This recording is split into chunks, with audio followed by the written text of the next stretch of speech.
तो वीडियो में हम लोग आगे कवर करेंगे gravitational field due to shell, hollow sphere. हमारे पास एक होलोस्फीयर है m मास का, रेडियस r है, सेंटर O है। सारा का सारा मास होलोस्फीयर में कहाँ होता है? सरफेस पर। ठीक है, अब मुझे इस होलोस्फीयर की वजह से फील्ड कैलकुलेट करके देखना है। कहाँ कैलकुलेट करना है? या तो हम आपसे कहीं अंदर पूछेंगे, या तो हम किसी बाहर कोई पॉइंट ले लेंगे, उस पॉइंट पर पूछेंगे। तो चलो पहला केस देखते हैं। मान लीजिए मैंने आपसे कह दिया कि बाहर कोई हमारे पास एक ए पॉइंट है, इस ए पॉइंट पर फील्ड बताओ, और ये ए पॉइंट हमारा सेंटर से है, इसकी डिस्टेंस स्मॉल आर। ठीक है, पहला केस है, केस 1 डाल देता हूं इसको। केस 1 हो गया, और स्मॉल आर की वैल्यू किससे बड़ी है? Capital R. तो मैंने आपसे ए पॉइंट पर फील्ड पूछा। देखो भाई, एक बात ध्यान रखना, वैसे तो हम इसको और भी तरीके से ड्राइव कर सकते हैं। इलेक्ट्रोस्टैटिक में आप इसको गॉस लॉ में डिटेल में पढ़ोगे, चार्ज होगा स्फेरिकल और गॉस लॉ अप्लाई करोगे, बट यहां जितना अपने काम का है उतना जान लेते हैं। जिस पॉइंट पर आपसे फील्ड पूछूं, तो सेंटर से उस पॉइंट को मिलाने वाला जो लाइन है ना, उसको रेडियस लेते हुए आप अपने दिमाग में एक स्फीयर इमेजिन करें। इमेजिनरी स्फीयर, ऐसा कोई स्फीयर है नहीं, बस सोचना है। सोच कर देख, ये मैंने आसपास एक स्फीयर मान लिया, कितने रेडियस का? स्मॉल आर रेडियस का। क्या ये पूरा का पूरा कैपिटल एम मास उस स्फीयर के अंदर आ रहा है? हाँ सर, बन तो है ना, पूरा पूरा अंदर ही आ रहा है ना। अगर ये मास पूरा अंदर आ रहा है तो पूरे ही मास का यहां पर इफेक्ट होगा, यानी इस पूरे ही स्फीयर की वजह से यहां पर फील्ड होगा। सीधी सी बात है, याद रहेगा। सोचो अगर मैं तुमसे कहता कि यहां बाहर मत बताओ, अंदर कोई पॉइंट ले लेता, है ना, अब की बार स्मॉल आर ये ले लेता, तब भी आप ऐसे ही करते। एक दिमाग में अपने गोला इमेजिन करते और देखते उस स्फीयर के अंदर मास है या नहीं है। अगर होगा तभी अट्रैक्ट करेगा, अगर नहीं होगा तो वो अट्रैक्ट नहीं करेगा। बेसिकली एक तरीके का गॉस थ्योरम है जो 12th में पढ़ोगे, लेकिन अभी अपने काम का क्या है? अभी आप ऐसे सोचो, जहां पर फील्ड पूछूं तुरंत सेंटर से मिलाने वाली लाइन के साथ क्या खींच लो? एक स्फीयर इमेजिन कर लो।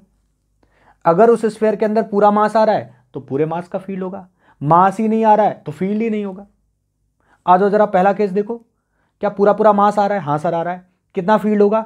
ए पॉइंट पर अगर मुझसे फील्ड पूछा जाएगा तो मैं यहां पर फील्ड बोलूंगा, होगा जी एम बाई, और सेंटर से उसकी डिस्टेंस कितनी है? आर, तो आर स्क्वायर। सिंपल सा, इतना याद रखना है, कोई ड्राइव बहुत ज्यादा करने की जरूरत नहीं है, अपने काम का यही है। ठीक है, कंपटीशन के पॉइंट ऑफ व्यू से हम इसको डायरेक्ट ही कर रहे हैं। अच्छा, इसका केस दूसरा देखते हैं। मान लीजिए मैं आपसे कह दूं कि हम जस्ट सरफेस पर ही चेक करना चाहते हैं, यानी ये ए पॉइंट जस्ट सरफेस पर है, बिल्कुल सरफेस के बाहर है, जस्ट यहीं है, और अब मुझे फील्ड लिख कर दिखाओ। तो भाई अगर जस्ट सरफेस पर होता, फिर आप ये स्फीयर इमेजिन करते, तब भी तो लगभग लगभग पूरा ही मास आ जाता ना। सरफेस के जस्ट ऊपर है, सरफेस के अंदर नहीं है, सरफेस के जस्ट ऊपर, तब भी तो पूरा मास आ जाता। तो हम क्या लिख देते, देखो जरा, तो हम फील्ड की वैल्यू लिखते G M by small R की जगह क्या लिखते? Capital R square. तीसरा सबसे इंपॉर्टेंट पॉइंट, इसको बस ध्यान रखना अपने दिमाग में। ठीक है, थर्ड केस, यानी जब हम बाहर नहीं अंदर चेक कर रहे हैं। हम कहां चेक कर रहे हैं? यहां कोई पॉइंट ले लिया, ए पॉइंट अब की बार अंदर है, और सेंटर से डिस्टेंस कितना है? Small are. अंदर चेक करना है, क्या करो? तुरंत सर ने सिखाया, एक गोला बनाओ। लो जरा गोला बना देते हैं। क्या इस गोले के अंदर कोई मास आ रहा है? नहीं सर, ये तो गोले के अंदर तो मास तो सारा बाहर है। सर अगर इसके अंदर कोई मास नहीं है तो फील्ड भी नहीं होगा, यानी इसका मतलब इसके अंदर जो इलेक्ट्रिक फील्ड होता है, सॉरी ग्रेविटेशनल फील्ड होता है, उसकी वैल्यू क्या होती है? 0। बोलो, याद रहेगा। अंदर फील्ड नहीं है, फील्ड कहां है? सरफेस से है, और फिर सरफेस से आगे है। कहां तक है? इन्फिनाइट तक है। अगर आप इसको ग्राफिकली बनाना चाहो ना, तो आप इसको ग्राफिकली भी बना सकते हो। आज जरा मैं ग्राफ बना देता हूं इसका। ये देखो, फील्ड को आप कैसे शो कर दो कि सर ये रहा स्मॉल आर, ये रहा हमारा फील्ड, और फील्ड आना शुरू कहां से हुआ? सरफेस से। और फिर देखो, फिर ई का आर के साथ रिलेशन कैसा है? इनवर्स स्क्वायर का। ठीक है, यहां तो फील्ड है ही नहीं, तो देखना कैसा ग्राफ बनेगा।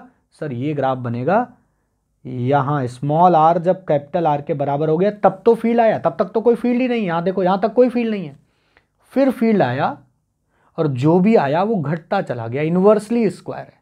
ध्यान से देखो, ये रहा इसका ग्राफ। सर इधर क्यों नहीं बना? अरे इधर फील्ड ही नहीं है। ग्राफ बनना शुरू कहाँ से हुआ, जब स्मॉल आर किसके बराबर हो गया, कैपिटल आर, यानी आप कहाँ पहुंच गए, सरफेस पे, और फिर फील्ड की वैल्यू घटती चली गई क्योंकि E inversely proportional to R square है। क्लियर है? तो आगे हम लोग देखेंगे gravitational field due to solid sphere. Uniform solid sphere है, ठीक है, तो यूनिफॉर्म सॉलिड स्फीयर है तो डेंसिटी कांस्टेंट होगी sir, density is equal to क्या होता है, मास अपॉन वॉल्यूम, ठीक है। तो हम अब फील्ड लिखेंगे सॉलिड स्फीयर की वजह से, अभी तक किसकी वजह से था, हॉलो स्फीयर की वजह से, ठीक है। तो देखो भाई, पहला केस हम कहीं बाहर लिखकर देखेंगे, जैसे अभी हॉलो स्फीयर में देखा था ना आपने, मान लीजिए ए पॉइंट कहीं बाहर है और आप इस ए पॉइंट पर लिखना चाहते हो फील्ड की वैल्यू, ठीक है। ये कितना दूर है यहां से, आर सेपरेशन दूर है और आपको इस ए पॉइंट पर फील्ड चाहिए इस सॉलिड स्फीयर की। अर्थ को हमने यहां पर सॉलिड स्फीयर मान रखा है, ठीक है। तो देखो भाई, ए पॉइंट पर चाहिए सर, तुरंत गोला बनाओ। क्या इस गोले के अंदर मास आ रहा है, हाँ सर आ रहा है, बोलो कितना होगा ए पॉइंट पर। अरे सर ये तो पुराने केस जैसे ही बन रहा है सर। ए पॉइंट पर अगर आपसे पूछा जाए, यानी स्मॉल आर जब कैपिटल आर से बड़ा है, तो फील्ड की वैल्यू आराम से लिख दो Gm/r²।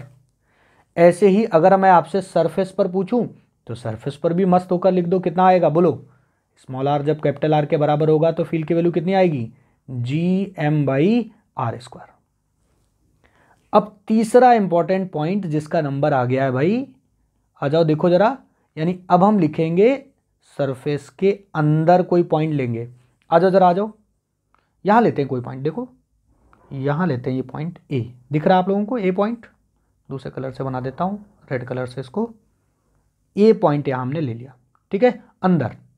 ये देखिए ये पॉइंट हमने लिया हुआ यहां पर, ये रहा मेरे पास ए पॉइंट अंदर, ये स्मॉल आर इसकी डिस्टेंस है कहां से, सेंटर से।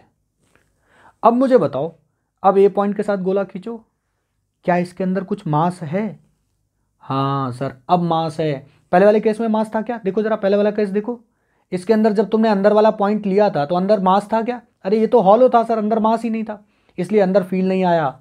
लेकिन अब तो सर आएगा, क्योंकि अब अंदर मास है सर। कितना फील आएगा, लिखने का ढंग बड़ा आसान है, ध्यान रखना, अंदर जितना मास हो, अंदर जितना मास हो वही मास केवल इस पर फील लगाएगा ए पॉइंट पर। मान लेते हैं अंदर मास है m इन, ठीक है, तो यहां पर फील्ड की वैल्यू लिख दूं मैं, कितनी होगी, E is equal to Gm/r²।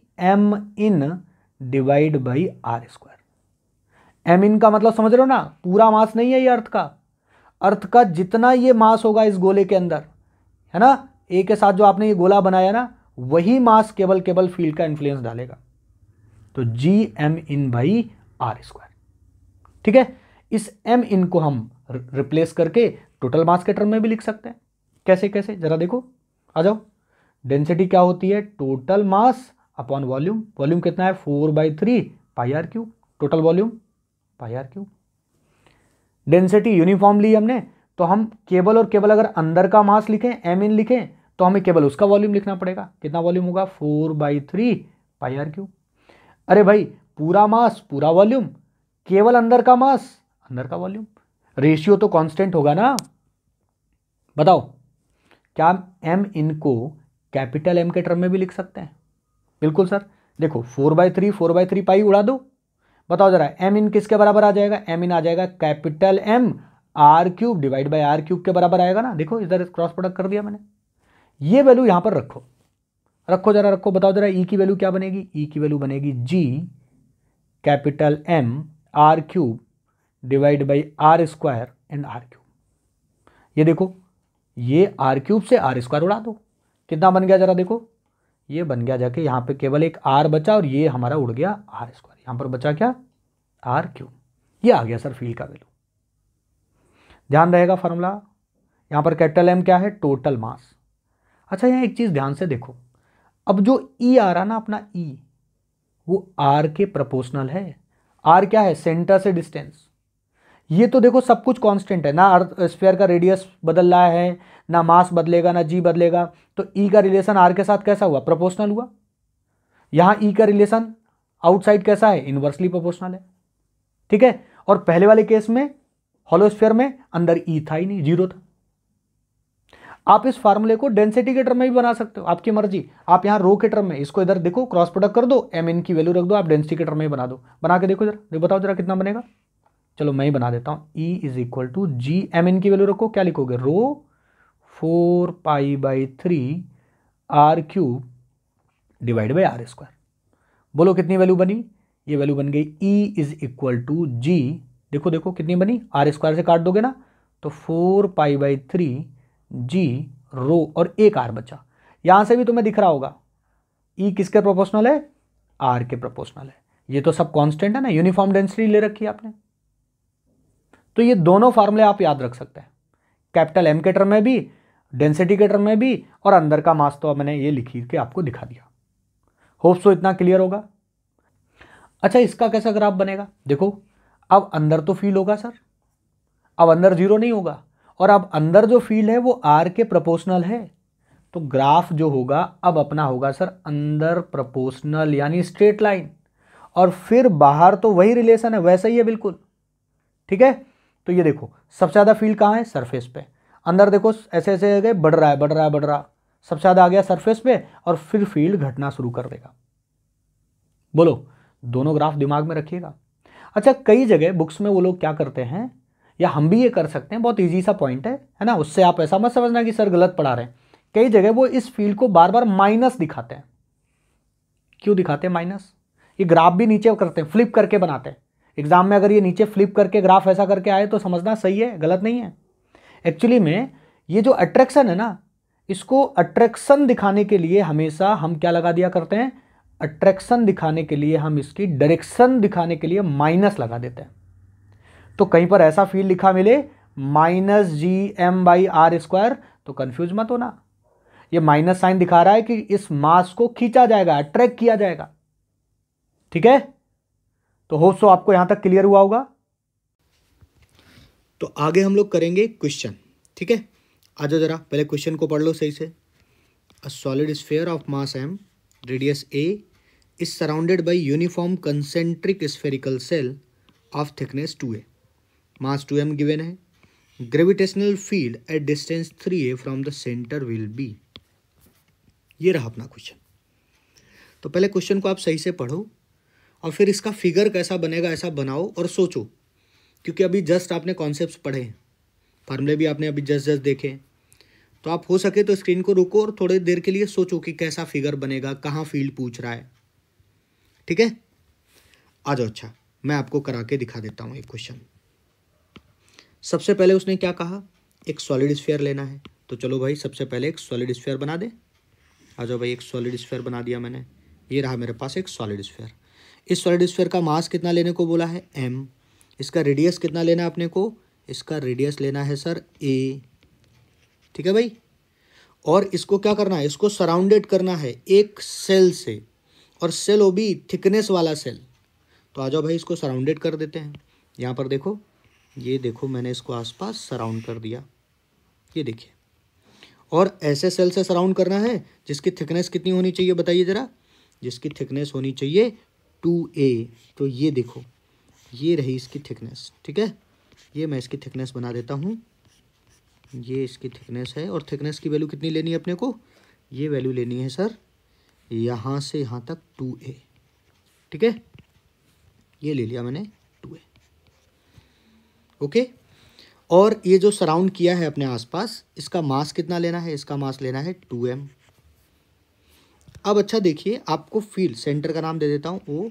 अब आप देखिए आपको फील्ड निकालना कहाँ है, आपको फील्ड निकालना है eight distance 3a from the centre.